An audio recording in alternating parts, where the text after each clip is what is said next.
trade war, we've talked about some of the markets, the agricultural markets. I've gotten some more feedback about the book, some questions about the book. In terms of reading the book, it's important to read the book because without reading the chapters that have been inside, you're not going to be able to do the homework. And the homework's important. That being said, I think, again, there's no shortcut to greatness and there's no shortcut to an A. I think that you should do the reading. I expect you to have finished chapter one reading for next week. Everyone should be done with that. To stick with the material in class. As we move forward, of course, we're going to be talking more and more about the book after we get through the capital markets work that we're going to spend we're spending the first couple of weeks on. There was a bit of news today. Salesforce.com made an announcement. Can anyone tell us what that is? Salesforce.com. Anyone can tell us what that is? I didn't catch that, but are they scooping up another small company? They're not. They've got about 60,000 employees, and what they've said is that their employees can work from home forever. I know that there are some other companies. I think Twitter is one of those companies. Another endorsement in the work from home movement. The work from home movement that clearly is not going to go away once the pandemic is resolved.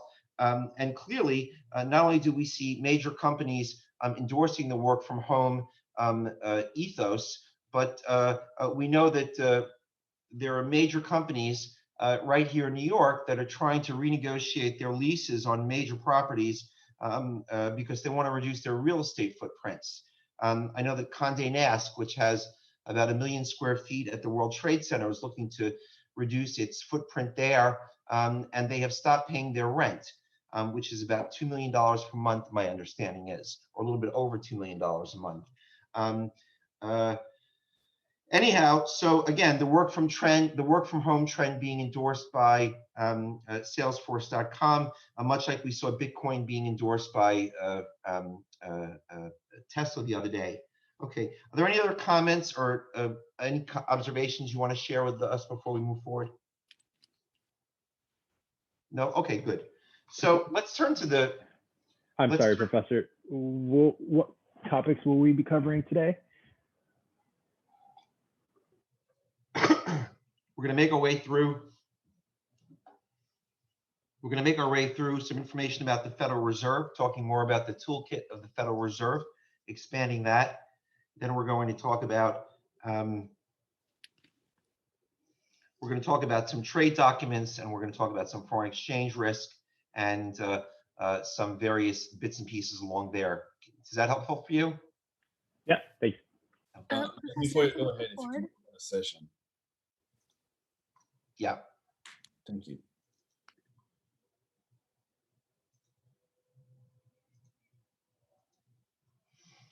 Okay. So we're talking about the labor markets. On Monday, we discussed the jobs report, the weak jobs report that came in on Friday.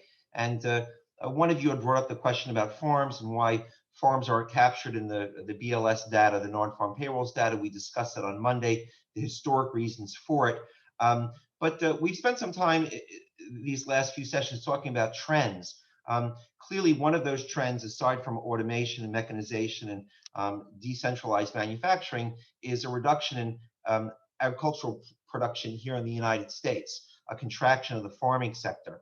Even though the farming sector has become more and more productive. Why is the farm sector become more and more productive, despite the fact that employment has contracted dramatically, as has the size of the entire sector?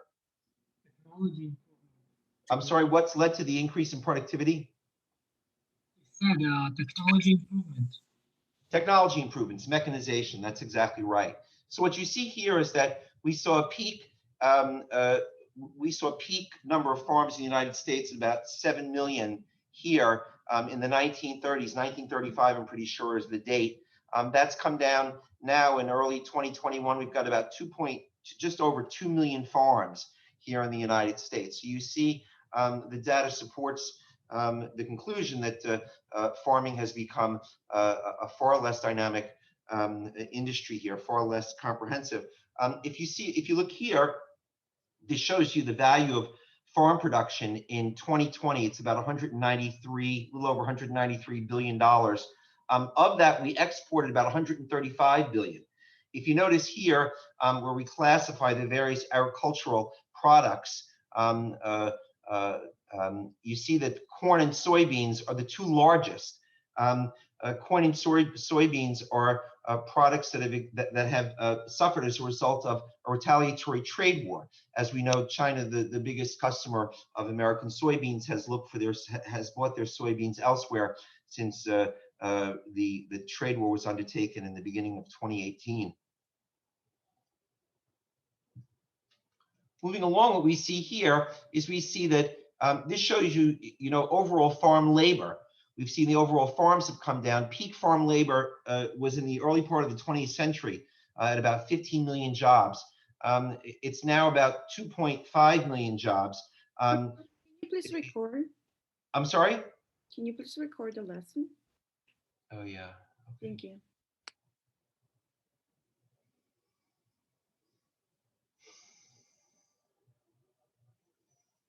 Now, where do we find that? I think it's at the bottom, like where you This see share meeting screen. is being recorded. There you go. Got it. Okay, so as we see, there's a contraction in the number of farms, a contraction in farm labor. A good amount of farm labor, probably about a third of that farm labor that you see here, are migrants that come into the country and, of course, are hard to track. Another reason why the Department of Agriculture tracks farm labor and farm performance, agricultural performance, as opposed to the Bureau of Labor Statistics.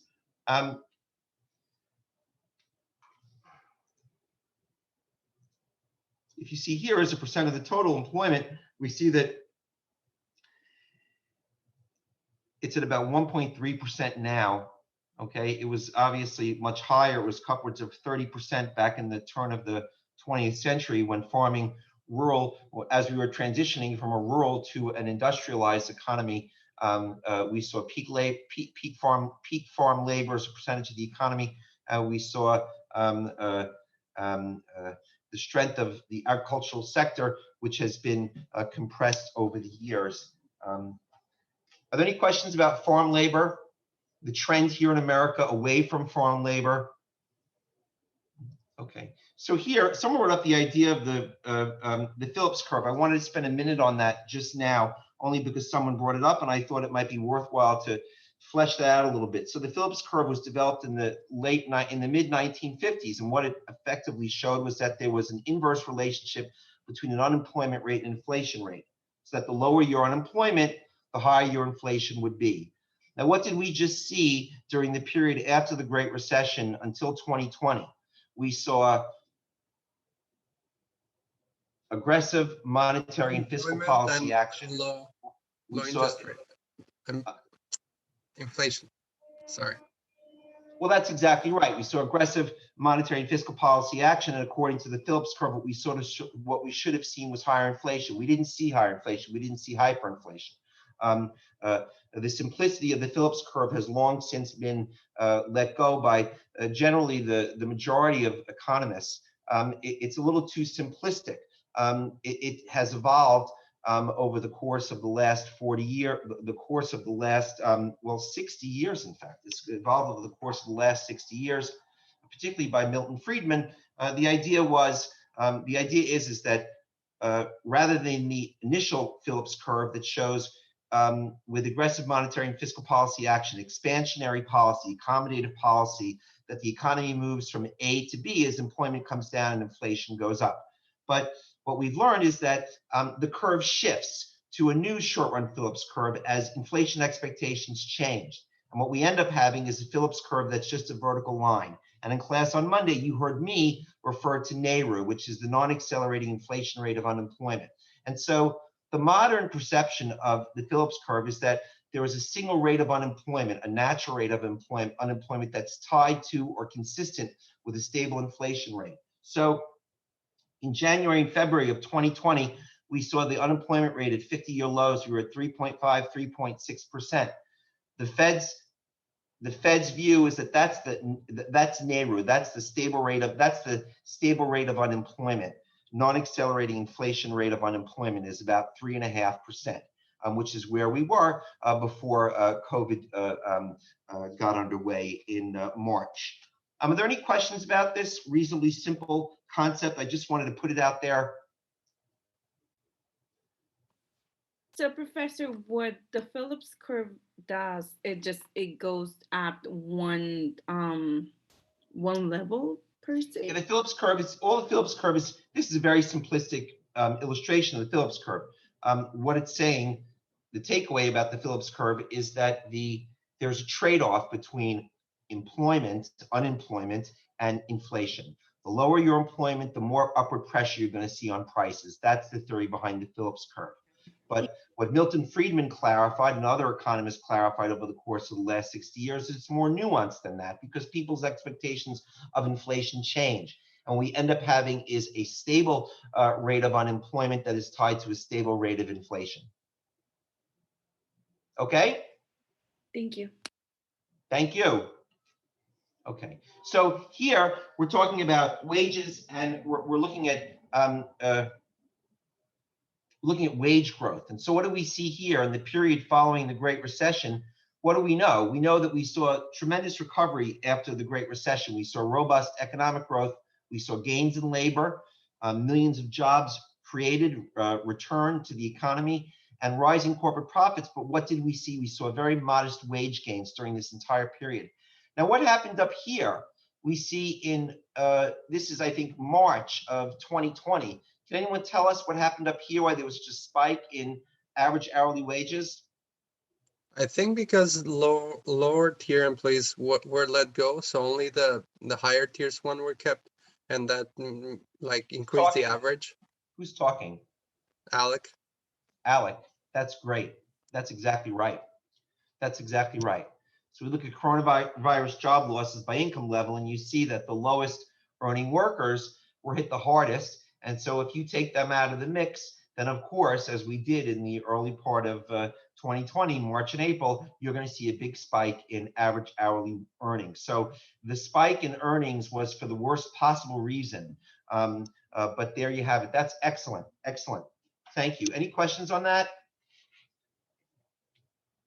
I wanted to talk about that because I wanted to take a moment. You referred to it the other day. One of you referred to the minimum wage. One of the topics we're going to tackle this semester is the challenge of income inequality. Next week, we're going to talk about the gross, how GDP is measured, and other conventional measures of growth.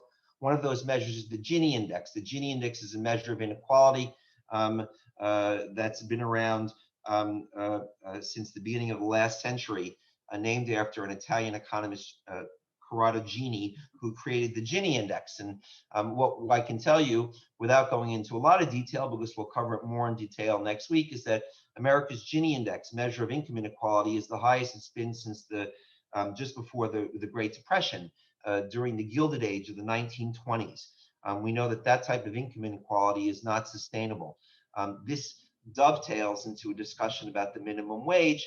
And as you can see here, we see that in the post-war growth period, you see that wages wages and productivity tracked one another.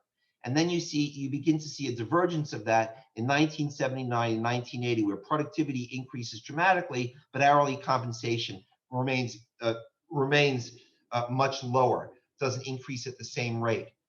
Now you see here studies that have been done that show that if the minimum wage tracked productivity since 1968, there's a general consensus among economists that the minimum wage should be close to around $23, $24 an hour, which of course we're very far away from.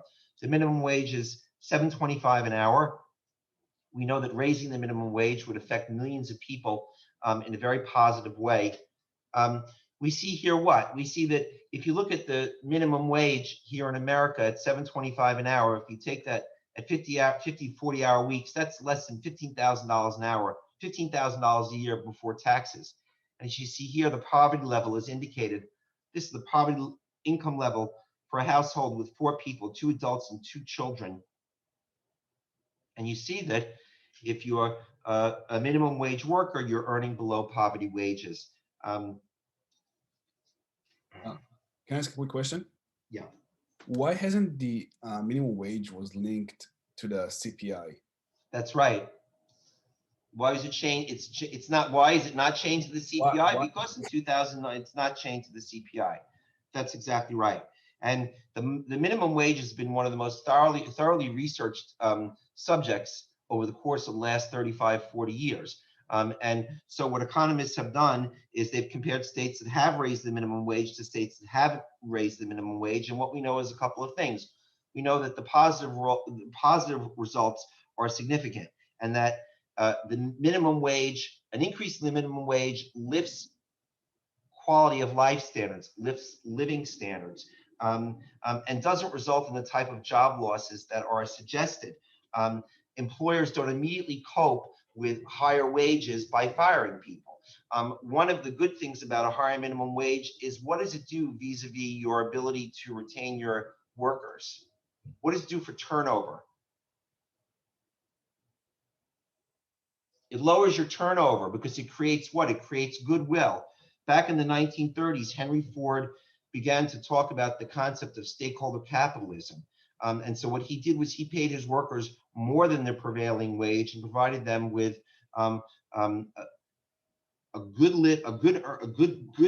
good wages, as well as in many cases housing. What was Ford's thinking here about stakeholder capitalism? It was that his employees were his customers, and if he paid his employees more, they would be his customers, and they were right. They became his customers. When we talk about the minimum wage, we know that raising the minimum wage creates an enormous amount of goodwill between employers and employees. There are other ways to cope with an increase in the minimum wage. It might be slower promotions. It might be letting go some people that are higher paid to allow for the room to allow for hiring of some lower wage people. You might have slower increases up the pay scale. It's important to remember that we don't know the impact of progressive policies until we try them. So during the Great Depression, we didn't know that Keynesian economics would work. In fact, the former President Hoover said that Keynesian economics would bankrupt the country. So we didn't know, and Keynesian economics, of course, saved the day and led to the New Deal. And here we are again during the Great Recession, and we saw massive quantitative easing that many argued would tank the economy and lead to hyperinflation, none of which happened. So progressive policies, we don't often know what the results are going to be, which is why we need to embrace them in order to achieve what we're looking to achieve. What are we looking to achieve here? We're looking to achieve here is to return the type of social mobility and income earning ability that low-wage earners deserve to have in this country. It's important to remember one of the things that both Roosevelt and Henry Ford talked about was that their welfare of the company and the welfare of the country was tied to the welfare of the workers and the welfare of the citizens. So in other words, if the welfare of the nation is tied to the welfare of the citizens, paying people a reasonable wage has to be a net good for the entire country. Go ahead.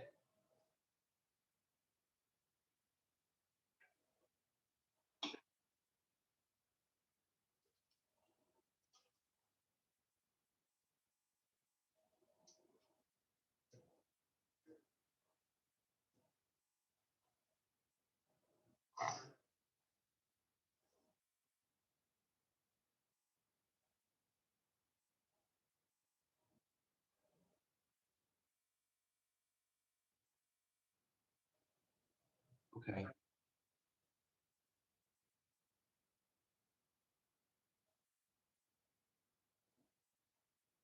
You're saying that, pardon me, you're saying that people that earn the minimum wage should not have a family.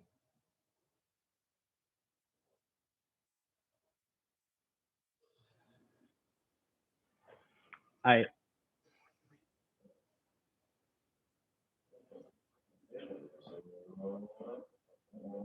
I think that's a It's a very dangerous statement to say what you just right. said. Very dangerous. Very dangerous. I'm not so sure about that. It sounds a little draconian to me. I know that the Congressional Budget Office just came out last week with a study that showed that a little over 27 million people would benefit from an increase in the minimum wage. The positive spending impact of that is, very significant. Again, it comes back to the idea of is the welfare of the nation tied to the welfare of its citizens? Should people be able to have a decent life while earning a minimum wage? Two parents working together with a couple of kids, should they be able to live above the poverty level? I think a reasonable person would say yes. I think that a reasonable answer to that is yes. I think that studies conclude that have shown us over the course of the last 30, 40 years that, again, companies don't immediately cope with higher wages by firing people. There are other ways to get around that, but that the impact is extraordinary. That not only makes things more equitable, it's humane. How can we argue that as expenses have gone up over the course of the last 11, 12 years, the federal minimum wage has stayed exactly the same? There's no logic to that. There's no rationale. It's counterintuitive. Yeah, Professor, I interjection? definitely agree, Professor, with some of the things that you're saying. And Andrew, the critique is, in my opinion, pretty reductive. I mean, just playing solely on like devil's advocate, one could make the argument that perhaps someone didn't have that choice to have a family or not, right? I think that generally speaking, everyone, and I'm a capitalist, just to preface, like everyone should have the ability to make a livable wage. But Professor, what I wanted to ask you was that CNBC recently came out with an article, as all of this talk resurfaces now with a Democratic administration and Biden wanting to push this through on the $1.9 trillion package, that as a result of the $15 minimum wage, results will be a result of that, right? Layoffs will be a result of that. And specifically that the $15 minimum wage would lift 900,000 Americans out of poverty, but as a result, 1.4 million fewer jobs in the labor force. So like I said, I prefaced by saying that everyone should have the ability to work and meet their living standards. But what are your thoughts on that statistic there? Well, like I said, I saw the CBO report. Please send me what you're referring to. You're referencing the CBO report that I read shows an impact on about 27.5 million people. That there would be some job losses expected, but that the overall net is a positive. Because what are you doing? You're going to benefit millions of low-wage workers, yes, there are going to be some job losses, but the overall benefits are going to be far more significant. Professor, can I make one interjection? I'll email that to you, Professor. Yeah, please do. Was there something else that somebody wanted to say? Yeah, Professor, I just wanted to also mention, what about the example being the Bernie Sanders campaign, where they raised the minimum wage but cut hours as well? So if you look at even something like a political campaign, you could look at it as almost like a corporation. And sure, they can handle paying workers higher, but when you look at already the small business failure rate, and you could already presume there'd be an increase in the failure rate of small business due to the fact that people wouldn't be able to pay a $15 minimum wage. That's exactly right, which is why the suggestion is that the increase be laddered in over a period of time, and to the extent that there needs to be some type of federal support, well then there's going to need to be some federal support. The bottom line is that we've got millions of people that are on the federal minimum wage or below the federal minimum wage, and I think that the general consensus is among reasonable people is that expecting people to live below the poverty line, while it may be great for business owners who have a captive audience, it's unjust, it's inhumane, and something needs to be done about that. And companies maybe need to earn a little bit less money. In terms of the anticipation of failure rates among small businesses, it's a valid concern. And one that needs to be discussed. But as I said, this has been analyzed extensively over the course of the last 35 years. And again, the immediate result is not the result is not always simply cutting jobs. Will there be some job losses? Sure, but there'll be other steps taken to cope with an increase in middle wages, slower turnover, slower promotions, slower hiring. There are ways to accomplish that. I'd like to move on from here to the next slide. What this shows you is, in fact, a map of what the U.S. looked like in terms of the minimum wage. And I'll just draw your attention to the bottom left-hand corner here. And what does it show you? That 29 states have greater than the federal minimum wage.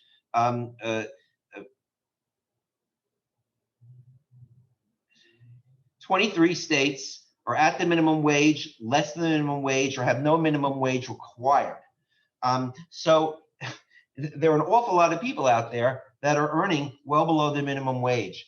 As I said, the CDO estimates it's close to 30 million people that would benefit from an increase. And so I think, again, that reasonable people can get together and say that there must be a solution to this, because leaving the rate where it was for the past nearly 12 years is simply unjust. And if we have the chance to achieve the intended positive effect of lifting people out of poverty, while at the same time not driving businesses out of business, it seems reasonable to try to achieve that. And I applaud the objective of legislators around the country, and of course the Biden administration itself, which has made clear that it's looking to create what is an imbalance, a disconnect in the labor markets for low-wage workers who are disproportionately hurt by downturns such as the one that we're going through. Are there any comments or thoughts here? Just a quick question. Shouldn't we take into consideration that some states have cheaper housing, cheaper expenses? Yes. So it's cheaper for me to live in New Mexico than it is for me to live in Westchester or Long Island or in Brooklyn Heights. Yes, you're right. Those are all reasonable comments. They are.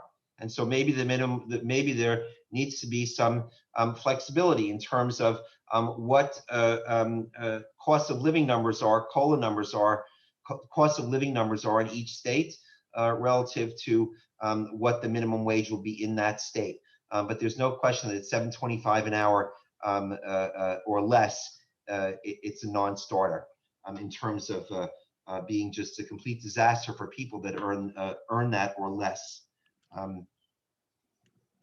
I just wanted to say, very good point. But yes, that's a very good point. I just wanted to say that you know, in opening back up the economy, there seems to be a lot of pressures on businesses, especially monetary pressures. They're looking like they're going to face a higher minimum wage. They may have accumulated a lot of debt during this downturn in the economy. They are possibly facing higher taxes. Businesses might face higher taxes while taxes for us are lowered. And then there's no expectation about what the trends are going to be when we open back up fully. And so your conclusion is what? So to say, the Fed chair said just the other day that he doesn't expect inflation or hyperinflation, but with all of that pressure on businesses, I can't see how we can expect prices to rise. Well, you can't raise your price. You can't raise your price if your consumers aren't there to buy it. The simple fact is that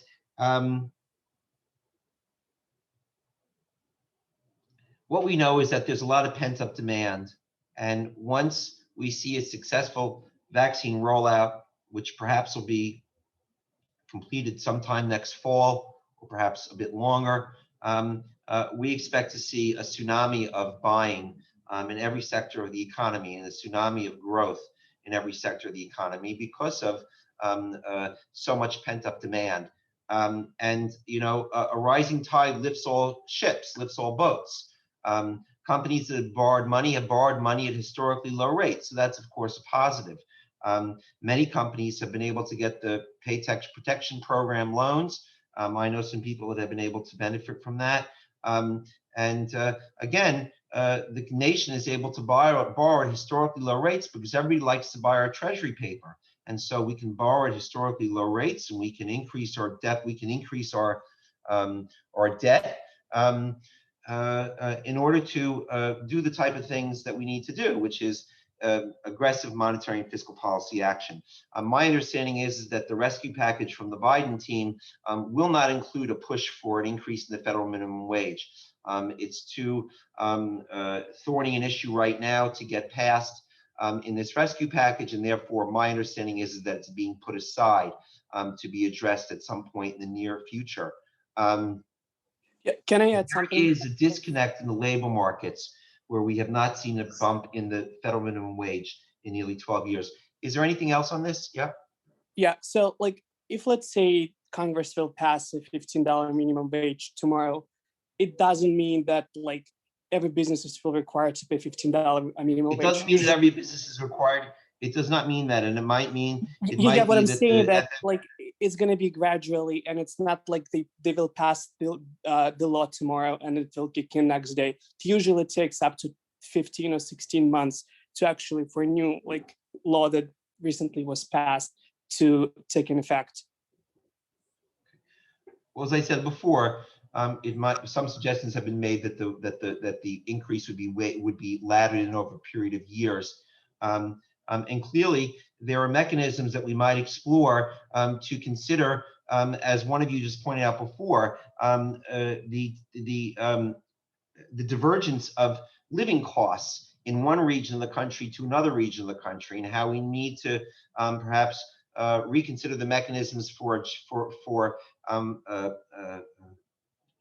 arriving at the federal minimum wage on a state by state or a region by region basis, depending upon the cost of living. If we look here, what are we looking at? We're looking at union membership. Well, we know that as unions have been weakened in this country since the 1970s. We know that at the same time that wages have stagnated, we know that following the post-war economic growth period of shared prosperity, indicated here, a period during which productivity and wages doubled and unions strengthened, we know that that was followed by a period of decline that we've seen now since the end of the 1970s through to today, where we have about 10.8% of our workforce is a member of a union. It's about a little over 14 million people.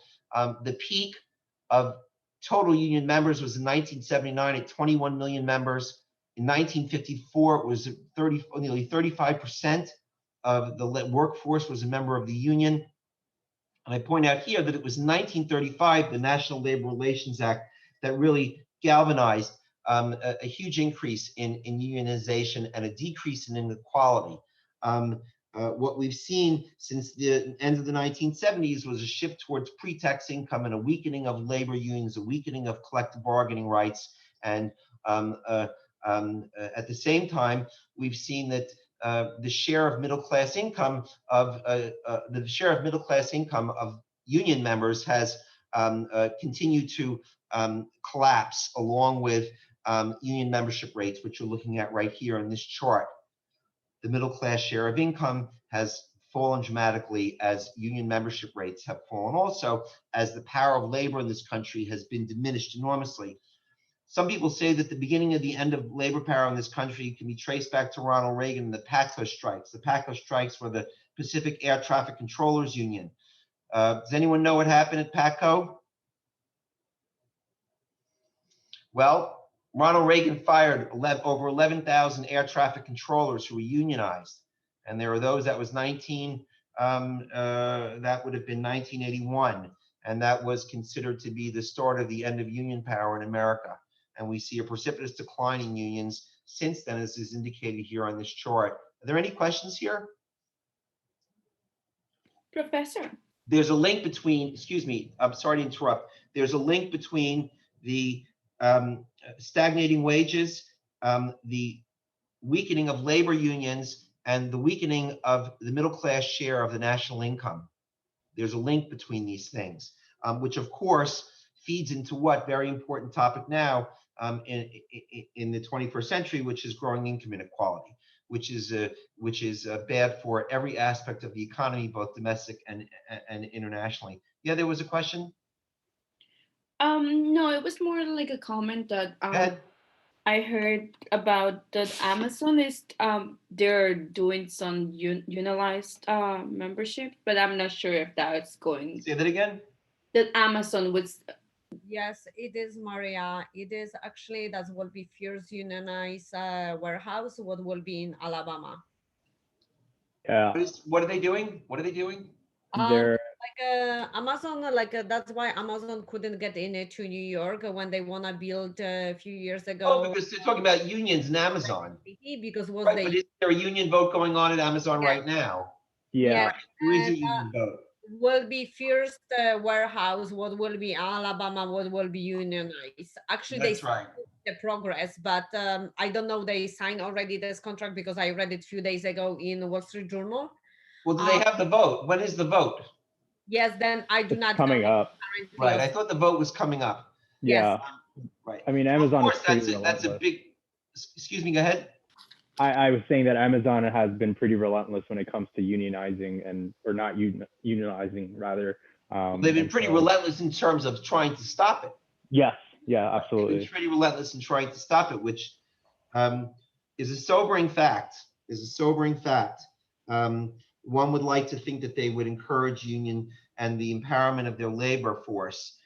Nevertheless, why would they, Professor? Why would they do that if it would cost them more? Well, it's about ethically, being right? pound wise and penny foolish. Sometimes allowing your workers. Your question is if it costs them more, because sometimes spending more is worth it. Sometimes spending more allows for greater goodwill, less employee turnover, a greater productivity. There are all sorts of positives that come from paying your workers more and allowing them to pursue collective bargaining rights and unionization.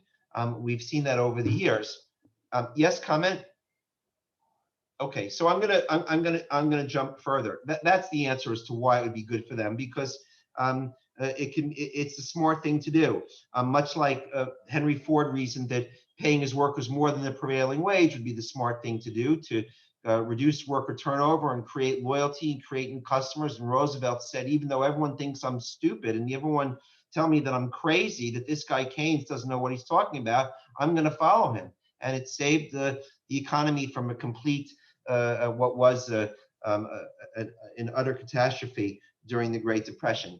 And again, history repeats itself in 2008 because the same arguments are being made that we should let Detroit go bankrupt. The Federal Reserve should not become accommodative. There shouldn't be accommodative monetary and fiscal policy because that's going to allow the deficit to soar. It's going to hurt the economy. And of course, none of it leads to hyperinflation. None of that happened. None of that happened. And now, suddenly, under a Democratic administration that is looking to pursue Keynesian economics, Keynesian initiatives, the same argument is coming from the Republicans that we heard back in 2008 and that we heard back in the 1930s. All of a sudden, they're caring about deficits. They didn't care about deficits for the last 4 years. And all of a sudden, they're very concerned about deficits. If you're paying attention, that's what we're hearing a lot about. All of a sudden, the deficits are a big concern, much like it was in 2008 when the economy was hemorrhaging 700, 800,000 jobs a month. Okay, yeah. Don't you think, especially right now, we have this crisis and a lot of people lost their jobs. If let's see, they will pay employees, obviously the businesses get hurt as well. But if they pay employees, let's see, cross-wide the United States, $15 an hour, don't you think that people will make more money and will be spend more money, and at the same time, the economy will be moving much faster? Do I think the economy is moving much faster if there is an increase in the federal minimum wage? Yes, I think that the economy would be moving much faster if there was an increase in the federal minimum wage. And I know that there are a lot of very smart people that agree with that conclusion. I'm sorry, I'm just looking at a note I have here. If we turn our attention here, we look at this week's economic data that's coming out. I point out here today, we got consumer price index numbers, and we saw the consumer inflation climb the fastest pace in 5 months. And I think it was Patricia the other day that talked about rise in oil prices. And that's really why we're seeing an increase in consumer prices, because the rise in energy prices as a result of the moves we saw in the last week, couple of weeks between Saudi Arabia, OPEC, and the OPEC plus nations. We talked about that. Core CPI is Consumer price index stripped of the volatile food and energy sectors, which has remained flat. Wholesale inventories have increased a bit. Inventories can be increasing for a couple of reasons. Inventories can be increasing because of an anticipation of demand or because of unsold product. The general conclusion here is that the wholesale inventory is increasing as a result of anticipated demand.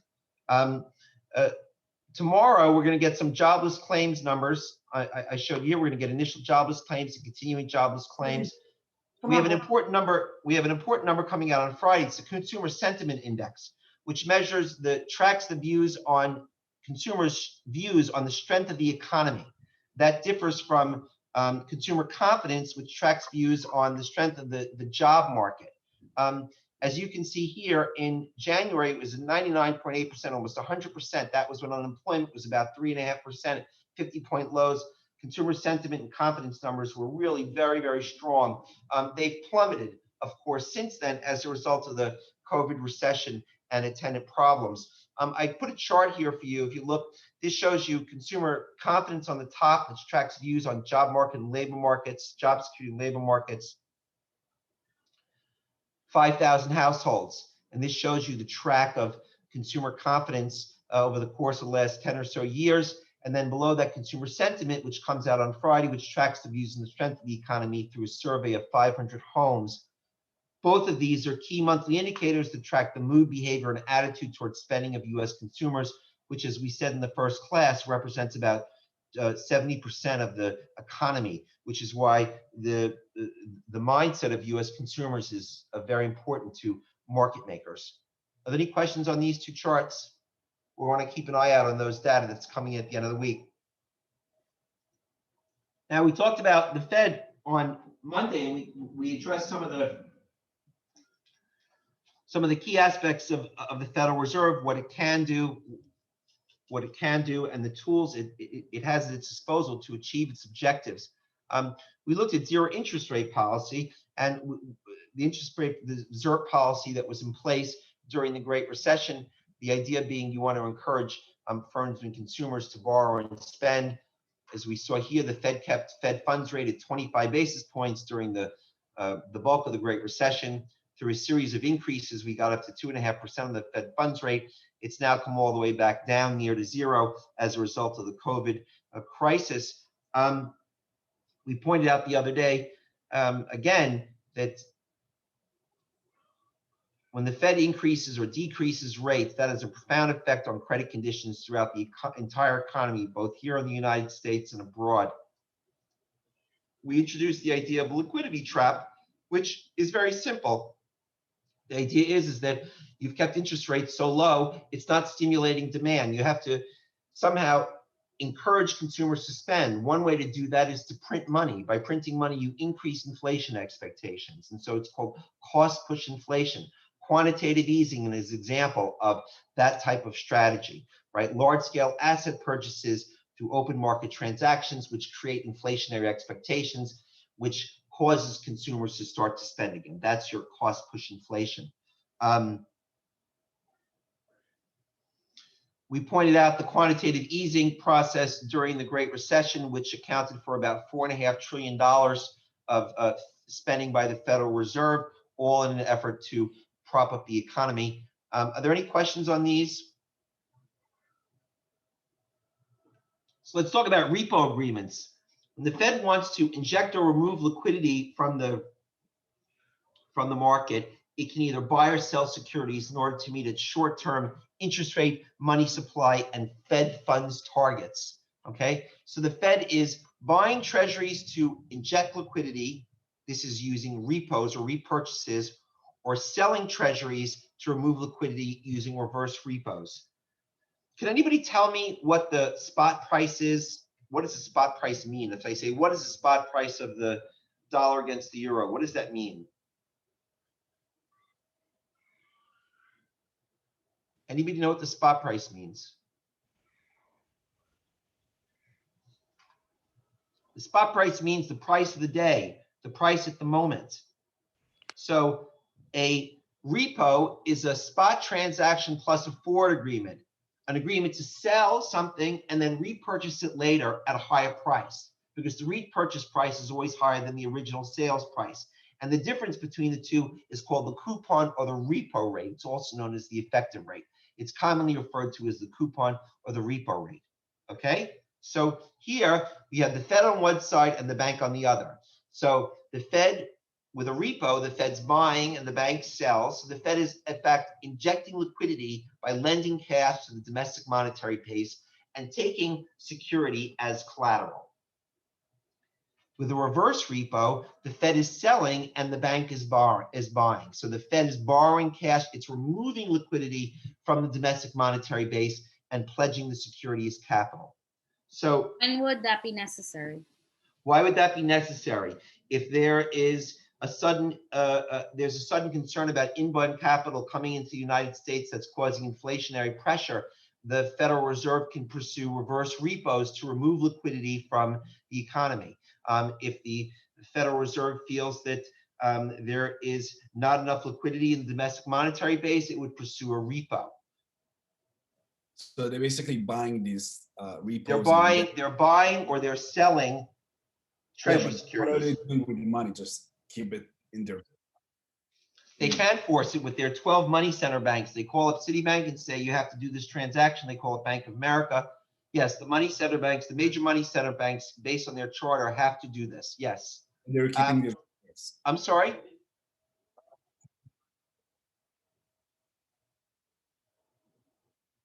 You mean if the bank sees a chance of higher inflation? Well, that's exactly what we're saying. So inbound capital from China led the Fed to pursue reverse repos some years ago in an effort to blunt or neutralize the inflationary pressure from inbound capital. In fact, that process is called sterilization. Sterilization is the process by which the Fed uses products like the repo market in order to blunt the effects of the inflation effects of inbound capital. In fact, on the next page, we talk about some of the other strategies the Fed can use. Operation Twist is very easy and one that was used extensively during the Great Recession. What the Fed is doing is the Fed is going to sell securities on the short end of the curve to raise capital, and then it's going to turn around and it's going to buy on the long end of the curve to push interest rates down. So it's balance sheet neutral. Again, the Fed, it's called Operation Twist because the Fed is buying on the short end of the curve. If we were in class, you could actually see me do this live. I always look forward to that. You see me, you're selling on the short end of the curve and you're turning around, you're twisting, and you're buying on the long end of the curve. Okay, so again, this is a balance sheet neutral strategy that's to flatten the yield curve, to lower the long-term yield. Why do you want to lower the long-term yield? Get homeowners, home buyers to buy and get businesses to buy and invest.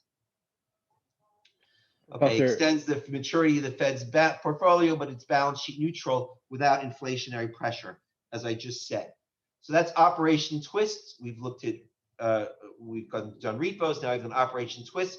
Sterilization is what we just talked about. You very intuitively, cleverly alluded to that with regard to reverse repos. So it's used by the Fed to neutralize inflationary effects of inbound capital, selling treasuries to the repo markets, absorbing extra cash flowing into the domestic monetary base as a way to eliminate the inflation pressure. Finally, we talk about negative interest rate policy, which is an unconventional policy that's been used some in Europe and some in Asia, but not yet in the United States. The idea is that you're charging your depositors to leave your money in the bank. Why would they do that? Because it's safer than leaving the money in a shoebox or leaving the money in the closet. What is it intended to do? It's intended to incentivize businesses and individuals to invest and spend rather than pay a fee to keep their money in the bank. It's had limited success during the Great Recession, during the Great Subprime Mortgage Crisis that swept over the US and Europe and really the rest of the world. We've seen the banks, some of the banks in Europe use negative interest rate policy to limited effect. What they've done is for their retail customers, they've absorbed the cost. In other words, you as a citizen, Andrew has got his money in a German bank and they've instituted NERP. They're not going to charge Andrew, the citizen, or let's say you're a student in Germany, but if you have a company there, they're going to charge you. So they're not charging their retail clients, they're charging their corporate clients. And what's the idea there? What do you want your corporate clients to do? You want them not to leave the money in the bank. You want them to spend the money. Okay?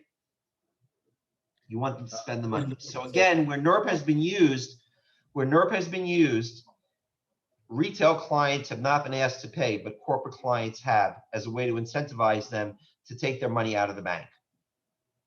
But Andrew, in our example, is not earning money. It's forcing you, well, it's saying to you, leave your money in the bank. We're not going to charge you as a retail client, but you're not earning anything. On the other hand, if you're a corporate client, we're going to charge you to leave your money in the bank because we want you to deploy the capital and use it for productive purposes. Okay, so we've covered Operation Twist, sterilization, NERP. We've done zero interest rate policy. We've covered repos, and we've done a pretty good job of looking at the various tools in the toolkit of the Fed. Are there any questions here? No? Okay, so, yep, go ahead. Okay, that was just a random noise.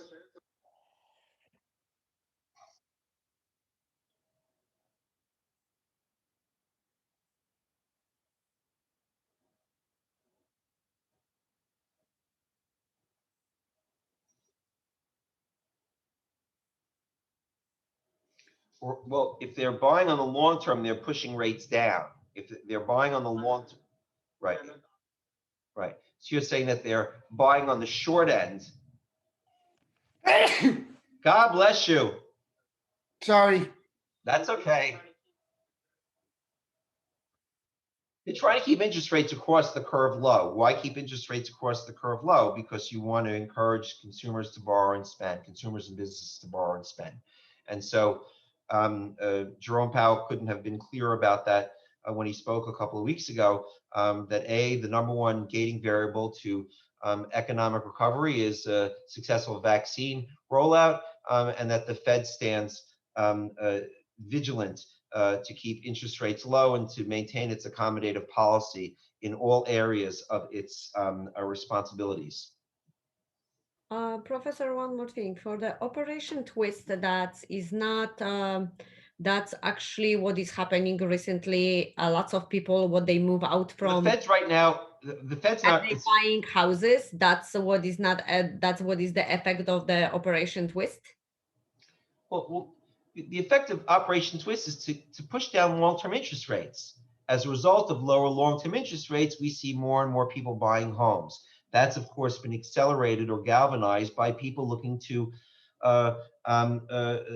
move out of dense cities during the period of an airborne pandemic to pursue more space. And so it's become a very good environment if you're a home buyer to buy a home because of the low interest rates. That's the objective of the Fed, whether they're buying bonds now in the long end of the curve, which is my understanding, or they're pursuing something like Operation Twist. If they're just buying bonds at the long end of the curve, that's not balance sheet neutral. Operation Twist has the added benefit of being balance sheet neutral because you're just moving money from one pile of the curve to another pile on the curve. You'll look all this over, and if you have comments or questions, you'll come back to me. We talked about sources of foreign exchange risk, and we identified the fact that foreign exchange risk is omnipresent. And as we move forward, we're going to spend a lot of time talking about currencies and how companies can mitigate or neutralize their foreign exchange risk. One of the things we talked about was, excuse me, I thought that there was another slide that's going to be there. But I know that we talked about BMW coming to South Carolina to try to mitigate or neutralize their foreign exchange risk by setting up a plant there. If you look here at the euro-dollar chart, you see that right now the euro is buying $1.21. Between 2000 and 2009, you saw a much stronger euro buying more and more dollars as the US dollar weakens. I was living in France for the better part of the start of the century, from 2000 to 2008, and typically saw very high euro, a very strong euro. So I was taking money out of the United States and converting it into euros. Well, of course, a weaker dollar meant less euros for me. Yes. So now it's much better because the euro is weaker. I can buy many more. The euro. Well, I'm sorry. The dollar is actually the dollar is actually quite weak now. The euro has become Stronger much now. weaker. I'm walking over my words. I'm sorry. The euro has become much weaker. The euro has become much weaker. So as an American living out of the dollar market, a strong euro was not good for me. But now, as an American who has business in Europe, the weak euro is good for me as I'm converting dollars into euros to do business or travel there, so on and so forth. If we look here, we see the value of the pound against the dollar and the value of the euro again against the dollar. And you see what? The value of the pound has dramatically fallen, as has the value of the euro has dramatically fallen. To what do we attribute this to? We attribute it to the fact that the impact of the Great Recession was felt more deeply and longer in Europe than it was here in the United States, which is very quick to react. The Europeans were much slower to react, and therefore the impact on their currencies has been much longer and negative, while the US dollar has recovered. Here, we're looking at the US dollar against the Chinese yuan, and we see here what's happening in this period here. You've got a weak US dollar buying fewer and fewer yuan as the dollar strengthens. So if you have moved capacity to China, right, you've moved productive capacity into the yuan market, but your cost basis is in the dollar market. What's happening to your profit margins in China as the value of the yuan increases against the dollar? Making more money. Decrease. Your profit margin. Your profit margins are being compressed your profit margins are being compressed as the yuan strengthens. And so what did we see during this period of time? We saw that compressed operating margins did cause some manufacturing capacity to relocate to lower cost markets like Malaysia, Thailand, and Vietnam during this period. Subsequent to that, we see that the dollar is strengthening and buying more and more yuan as the yuan weakens. And now, where are we? The dollar is buying 646 renminbi or 646 yuan.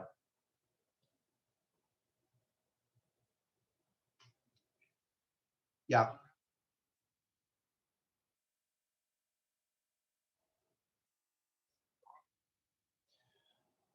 China manipulates its currency. China manipulates its currency. Yes, I mean, that's the answer. China manipulates everything, I think. China manipulates its currency. Now, I know that Donald Trump said he was going to label China a currency manipulator, or maybe he did when he first came into office. It's all a bit of a blur. Maybe Mnuchin labeled them a currency manipulator. I'd have to check on that, but I know it was threatened. Yeah, China intervenes in its currency markets. We understand that. One of the aspects of the Trans-Pacific Partnership, again, was trying to force China to live by the trading rules of the 21st century. And one of those rules would be to intervene in the currency markets less than they typically do. But absolutely, that's the answer. So here we go. Here we are in Spartanburg, South Carolina. This is the 7 million square foot manufacturing campus that BMW built. Professor, I'm sorry, before we move on to that, just back to currency manipulation, how exactly do they do that? They intervene in the markets. They intervene in the markets to keep the currency where they want it to be, buying or selling currencies. Gotcha, okay. To keep the currency exactly where they want to be. If they want to strengthen it, they buy. If they want to weaken it, they sell. But their objective has been to keep it weak. Why keep it weak? Increase imports. That's exactly right. That's exactly right. And it also, we are going to talk about dumping. We are going to talk about dumping. Very, very clever. Yes, we are going to talk about dumping. That's great. So again, this is the campus that BMW built out of whole cloth. We call this a greenfield investment. They saw a greenfield. They didn't pursue licensing. They didn't pursue any type of direct foreign investment. They pursued a greenfield investment. You see a greenfield and you build it from the ground up. Why? Because it gives you the most control. So what have they done? Well, they made a huge commitment because the workforce here represents about 10% of the global workforce. And they've tied themselves very closely with South Carolina and the United States, all in a bid to do what? Well, neutralize their foreign exchange risk, put them in front of their largest consumer, most important consumer base here in America, and also to create enormous goodwill, not just locally, but nationally. And that has all accrued to the bottom line of BMW as a result of this multi-year initiative to relocate production into the United States. This is an example I wanted to show you.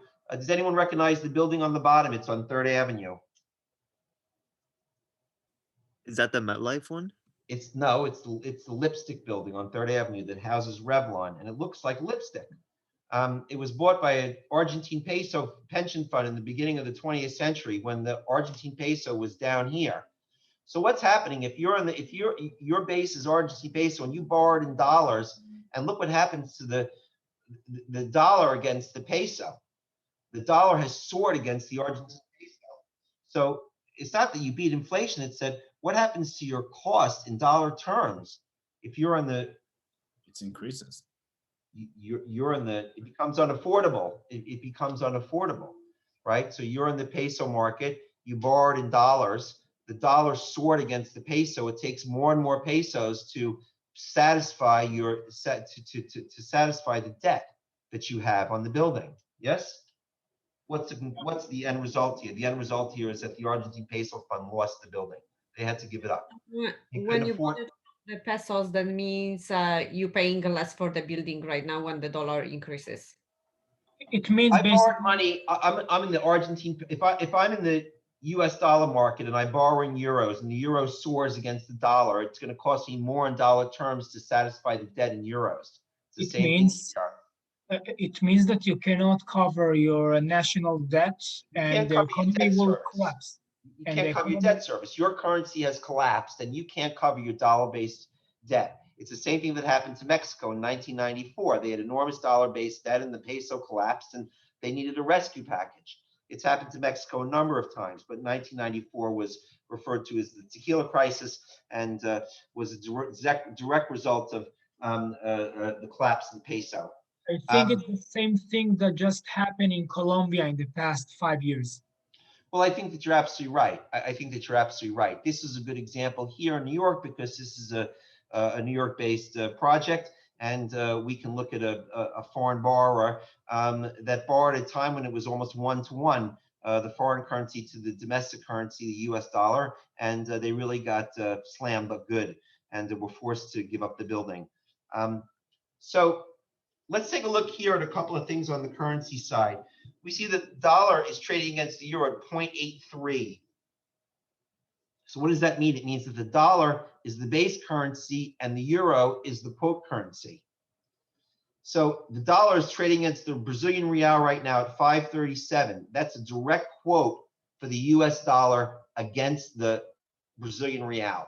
We want to get some terminology out of the way here. The pip means the percentage in point, which is the smallest amount by which a currency quote can change. It's 0.0001. That's 1 pip. Okay? It's 0.01%. It's 1/100th of 1%. It's a basis point.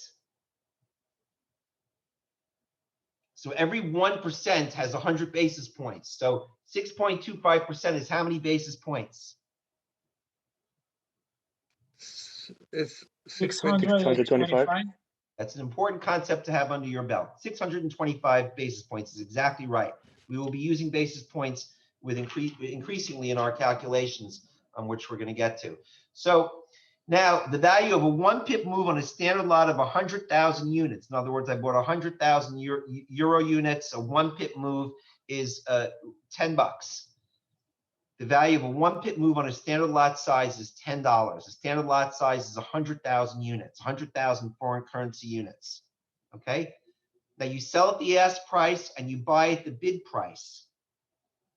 The ask price is always going to be higher than the bid price. Yes? Now, to determine the bid-ask percentage spread, we say the ask rate minus the bid rate divided by the ask rate. Okay?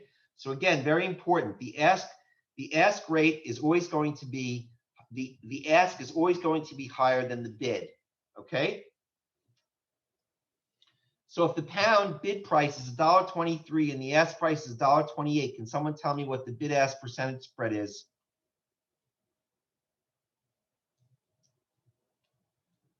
So it's 0.05 divided by 1.28 gives you 3.91 is the spread.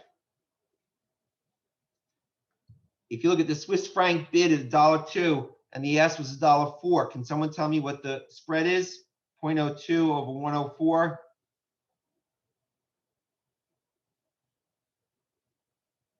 Anybody? 2%. 1.92. I got 1.9%. That's exactly right. Very good. So those some very basic, straightforward concepts on currencies we want to make sure to have in our toolkit. Are there any questions here? The bid-ask price, the bid-ask percentage spread, pips? Professor, can you please reiterate the standard lot size? What does that mean? A standard lot size currency, if you say standard lot size, that means it's 100,000 units, right? And the value of a 1 pip move, if the pip is based in dollars, is going to cost you $10. If you have 1 pip 100K. is 0.0001. There's always 4 Yes. decimal places with a currency quote. Okay, so if the currency, if the value of a 1 pip move on a standard lot size is $10. Oh, okay. So the standard lot size is 100. A standard lot size is 100K and then 100,000, 1 but pip there are move. many cases, and we're gonna, yes. Okay. Okay. No, it's not. There are some where it's not. The pound is 62,500. There are other currencies where the lot sizes are different. This is just in general the standard lot size. Okay, if someone says a standard lot, they're saying 100,000. But if they're specifying pounds, it's going to be 62.5, so on and so forth. We're going to encounter those as we move forward over the course of the next couple of weeks. Good question. I want to spend the next couple of minutes talking about the short-term money markets. We referred to it last week, and I want to make sure that everyone understands what the short-term money markets are. The short-term money markets means anything less than a year, okay? So we've got commercial paper, which are short-term unsecured promissory notes that are issued by companies to meet their short-term liabilities. It's only backed by the promise to pay. The stronger the creditworthiness of the company, the more likely the commercial paper issue will be successful. It used to be the commercial paper would only be issued by AAA companies. Now it's issued by companies that don't have AAA ratings. And again, with companies that have less than AAA ratings, they will pay, but they will pay a nominal amount. Okay, so commercial paper is less than a year. Short-term unsecured promissory notes, the promise of a company to pay. Now, a banker's acceptance is also a short-term instrument. A banker's acceptance is what a site draft was. When the exporter submits a demand for payment, that document is called the site draft. When the bank signs off on the site draft becomes a banker's acceptance. It's like cash and can be turned into any bank anywhere, and you'll get the cash for it. Okay, so a site draft becomes a banker's acceptance. We'll talk over the next week or so about the other important trade documents like letters of credit and a bill of lading. But here, we introduce the concept of a site draft, which is the exporter's demand for payment, which becomes a banker's acceptance, which is like a traveler's check. It's cash in your hand, okay? Next are a certificate of deposit, which everybody is familiar with. It's a time deposit with a fixed term and an interest rate. Treasury bills, everybody knows what that is. Those are treasury securities on the short ends of the curve, less than a year. Then we talk about short-term mortgage-backed, asset-backed, agency-backed securities. Agency-backed securities, those ticker symbols, that's Fannie Mae, Ginnie Mae, Sallie Mae, and Freddie Mac. Does anybody have any student loans? Which of these back student loans? Sallie Mae. Sallie Mae, Sallie Mae. And what about home loans? Fannie Mae, Ginnie Mae, Freddie Mac. Right, there you go. Okay, so these quasi-public-private partnerships, public-private organizations, they issue agency-backed securities. That leads us to the final component of the international money market, which are collateralized debt obligations, which are just structured financial products that pool together cash flow generating assets. So you have millions of phone bills or millions of utility bills that all generate revenues that can be securitized. So we see that you have cash flow generating assets that are repackaged into discrete tranches based upon their credit worthiness, and then they're sold to investors. They're typically secured by 4 types of products: credit cards, utility bills, auto loans, and school loans. So just like mortgage-backed securities, these are securities that are backed by school, auto loans, utility bills, and credit card bills. Are there any questions on these components of the international money market? Who ranks them? Moody's and S&P? Who what? Who ranks them? Who ranks them? Absolutely. Moody's and S&P, the standard rating agencies. Yes, very good question, Guy. Yeah, the standard rating agencies. Excellent. We've only got a few minutes left. I'm not going to go through this now. I'm going to post this for you. This is a list of it's a list of risks that companies face in pursuing foreign direct investment. We'll talk about that next week. We don't have class on Monday. Monday, no. Monday is President's Day. So I want to wish everybody a very hearty, a good rest of the week, a safe week. Enjoy your long weekend, make the most of it. Please finish reading chapter 1. There's no homework as of yet. We're going to continue our discussion about the capital markets next week as we segue into components of chapter 1. I want to thank you all for the last couple of sessions. It's been great getting to meet you and to work with you. I look forward to our work together next week, and I'll see you all, I guess, next Wednesday. Thank you very much. Have a nice evening, everybody. Have a great one. Thank you, Professor.